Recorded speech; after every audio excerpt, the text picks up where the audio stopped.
Hello and welcome to another episode of As the Dinosaurs Turn. And we're getting into the latter part of January as we record this and this airs. Probably going to air the same day that we're recording it. So, towards the end of January, what do we want to talk about this time?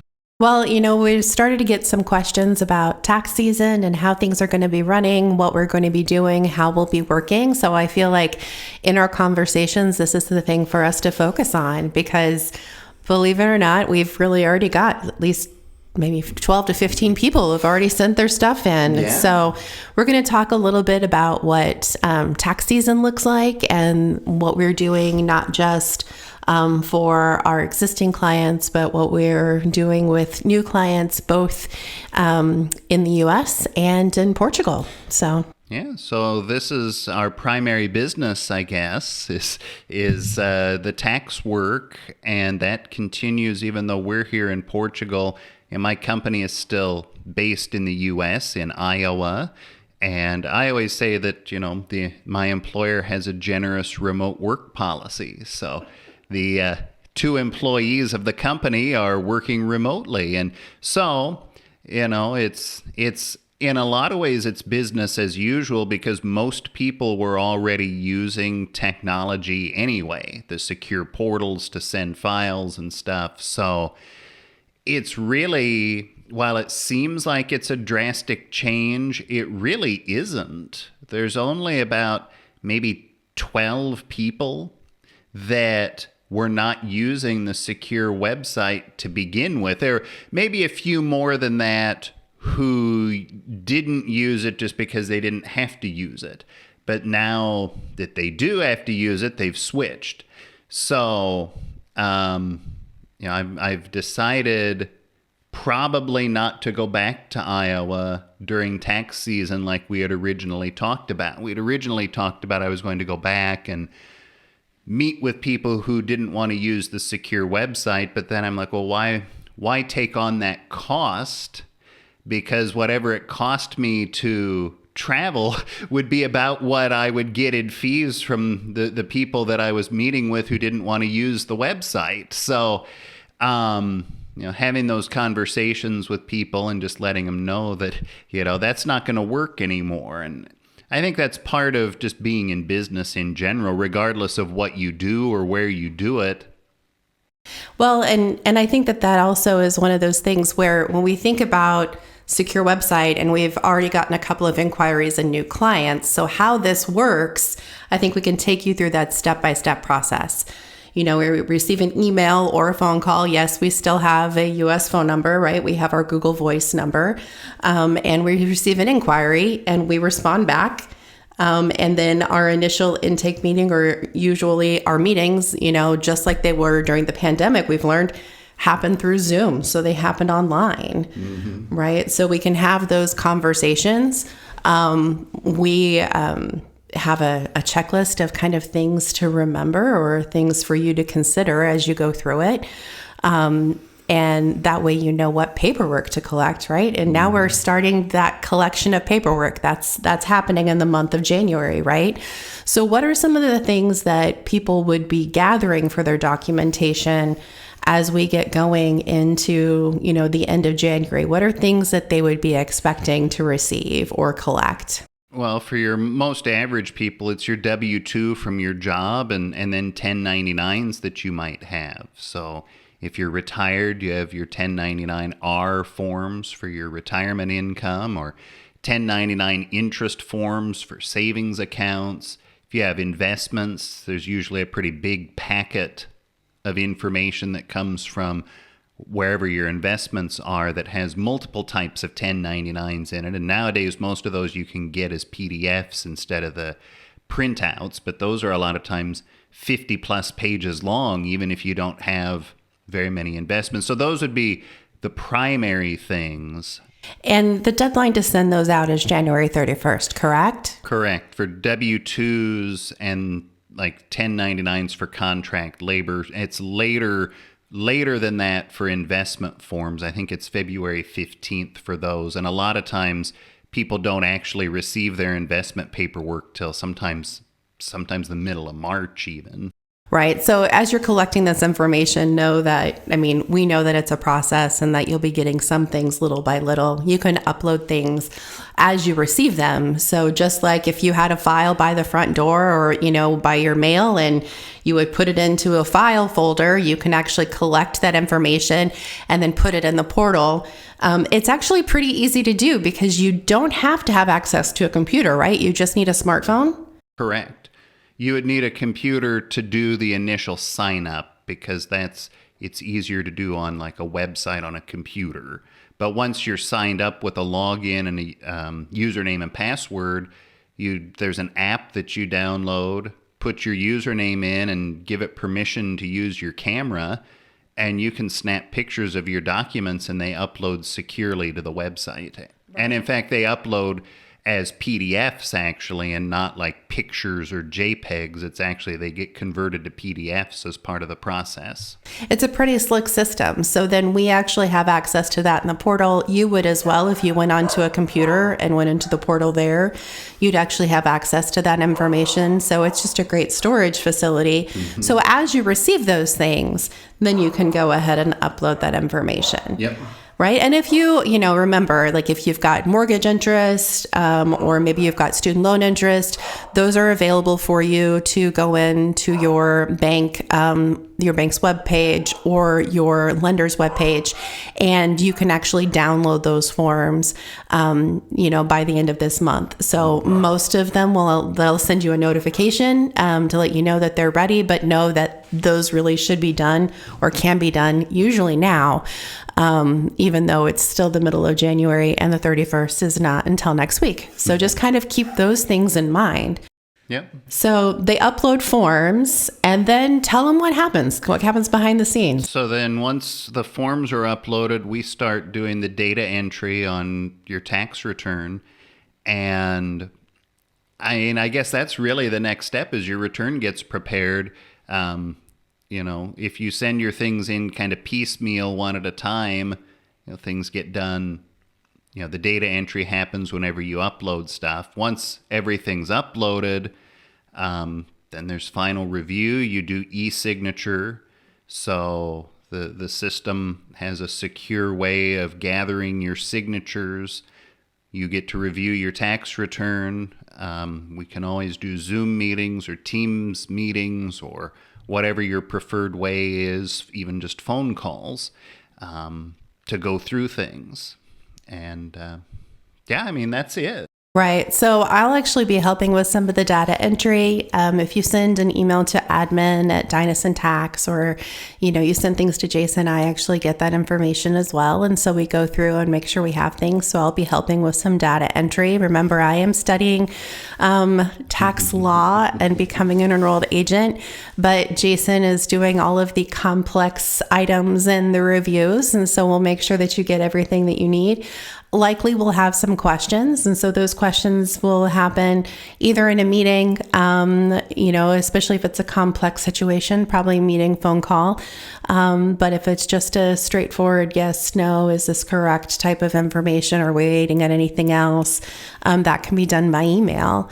Payment, it's the same as before, Venmo, PayPal. We can take it direct debit from accounts, just like if you have to pay the IRS and all of those things, right? Yeah, and you do deposits for refunds. The secure website can also take payments as well. So we can post invoices there and you can pay it through that as well. Exactly. So, and then the good thing about that is you would actually then have a document in your portal that you can use then as a deduction next year when you're filing your taxes. So right. For the next year, you've got that information there already. So, yep. You get to deduct some of those fees. I'm learning these things. Right. Right. But I think that the idea is that way we actually can help you and assist you with your tax information and all of those pieces. A lot of people have asked, what does your workday look like? I am definitely a morning work person. So drop the kids off and then I'm working in the mornings here, which is 6 hours later than it is Central Time.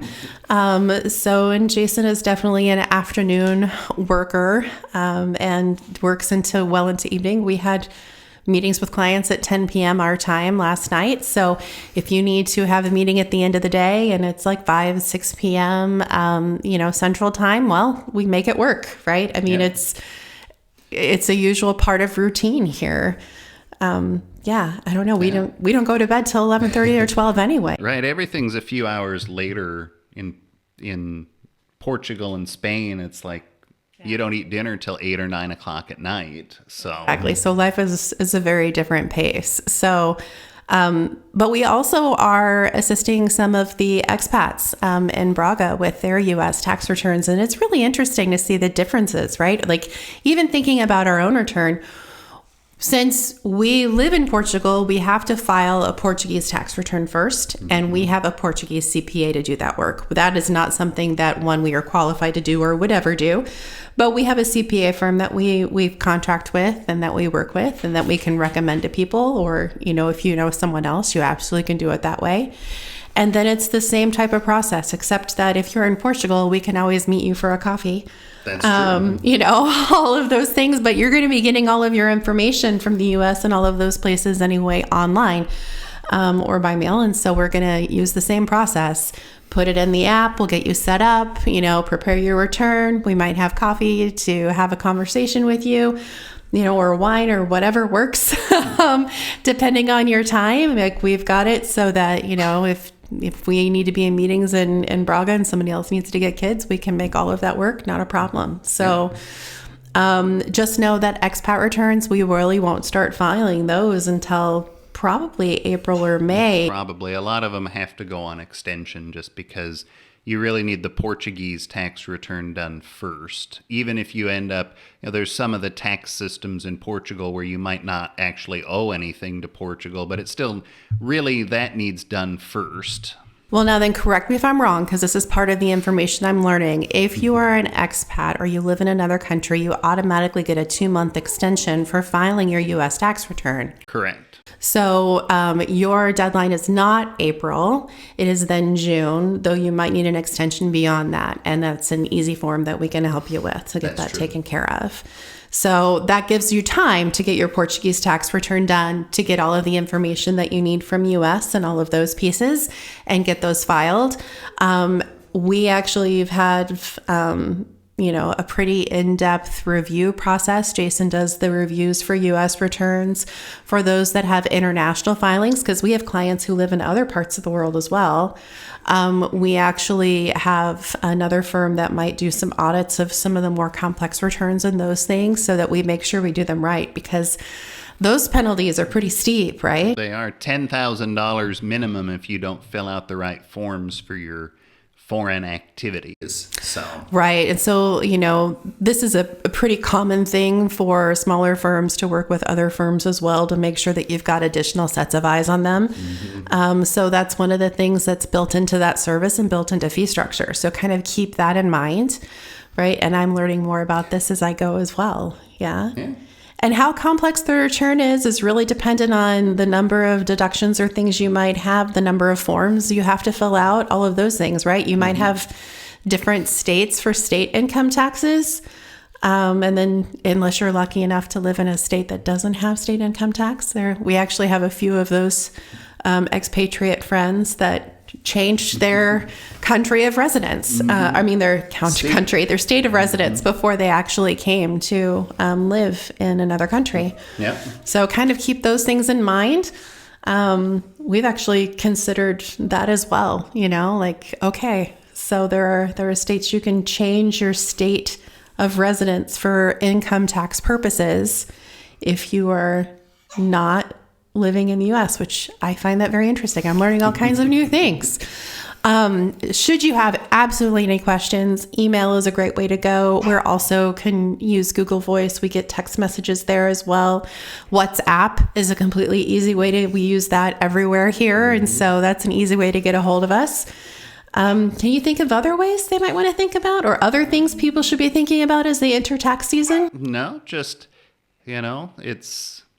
I think it's more complicated than you might think, even if you're living in the U.S. and you think you just have your job and not much else going on. And, there was a time when I thought I was going to get on board with what a lot of firms are doing, which is charging, $2,000 to do a tax return and, get into advisory work. We do some advisory work where the fees are higher, but there's also a demand for average people who need their tax return prepared at an affordable price. And I think that it's kind of a pivot back to, helping the people who need the more complex stuff, but also being, especially with you helping now, being able to help average people who don't need to pay $1,500 to have their tax return done.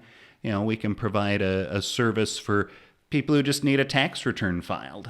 Well, and know that, where our goal is to get them out the door as quickly as possible. We also are cognizant of the fact that if you have something that's more complex, we're going to have to keep that in mind and it will take longer. But we will reach a point in April that we'll likely just have to put you on extension based on other things that are going on. So don't be surprised. It's pretty standard practice, actually, in accounting firms to just start putting people automatically on extension, even in early March sometimes, depending on how complicated things are.